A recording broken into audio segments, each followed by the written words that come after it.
Kadang hidup membawa seseorang ke titik yang tidak pernah ia bayangkan. Bukan karena malas, bukan karena salah memilih hidup, tapi karena keadaan datang bertubi-tubi tanpa memberi waktu untuk bersiap. Hari ini, saya ingin bercerita tentang seorang perempuan. Cerita ini bukan untuk mengasihani, bukan untuk menghakimi, tapi untuk memahami. Perempuan ini datang dengan langkah pelan. Wajahnya lelah seperti orang yang terlalu lama menahan beban sendirian. Ia seorang ibu, punya 2 anak, dan sudah lama hidup tanpa pasangan. Bukan karena ia ingin sendiri, tapi karena hidup memaksanya begitu.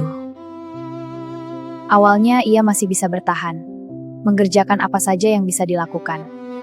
Menjahit, membantu tetangga, menerima pekerjaan kecil. Tapi masalah tidak datang satu persatu. Anaknya sakit, uang sekolah menunggak.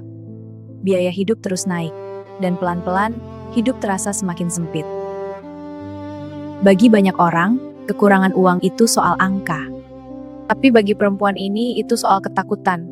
Takut anaknya tidak makan, takut tidak bisa membayar tempat tinggal. Takut dianggap gagal sebagai ibu. Dan yang paling berat, takut dipandang rendah. Karena seringkali perempuan dalam kondisi sulit bukan hanya kekurangan uang, tapi juga kekurangan pengertian. Ada yang berkata, harusnya dari dulu begini. Padahal, hidup tidak sesederhana itu. Ia bercerita tentang hari-harinya, bangun sebelum pagi, menyiapkan anak sekolah, lalu keluar rumah dengan pikiran penuh cemas.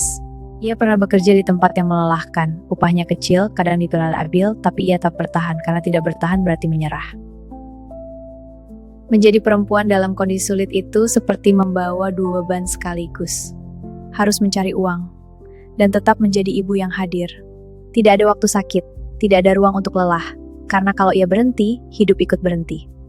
Yang ia butuhkan sebenarnya sederhana. Bukan janji besar, bukan kata-kata indah. Ia butuh didengar, dipahami, dan diyakinkan bahwa hidupnya masih punya arah.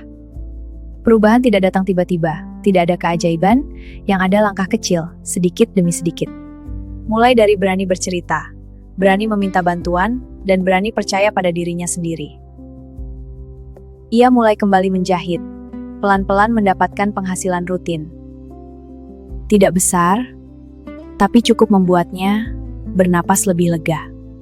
Anaknya kembali bersekolah, dan rumah yang dulu penuh kecemasan mulai terasa lebih hangat. Hidupnya belum sempurna, masalah belum sepenuhnya hilang, tapi ada satu hal yang berubah, cara ia melihat dirinya sendiri. Ia tidak lagi merasa gagal. Ia tahu ia sedang berjuang. Seringkali kita lupa perempuan dalam kondisi sulit bukan orang yang lemah. Mereka hanya sedang berada di situasi yang berat. Dan siapapun, kalau berada di posisi yang sama, bisa jatuh di titik itu. Cerita ini bukan hanya tentang satu perempuan. Ada banyak perempuan lain di luar sana. Ibu tunggal, perempuan yang menahan hidup sendirian, mereka tidak butuh dihakimi. Mereka butuh kesempatan. Kalau hari ini kamu mendengar cerita ini dan melihat seseorang yang hidupnya terasa berat, mungkin yang paling mereka butuhkan bukan nasihat panjang, tapi sikap yang lebih manusiawi.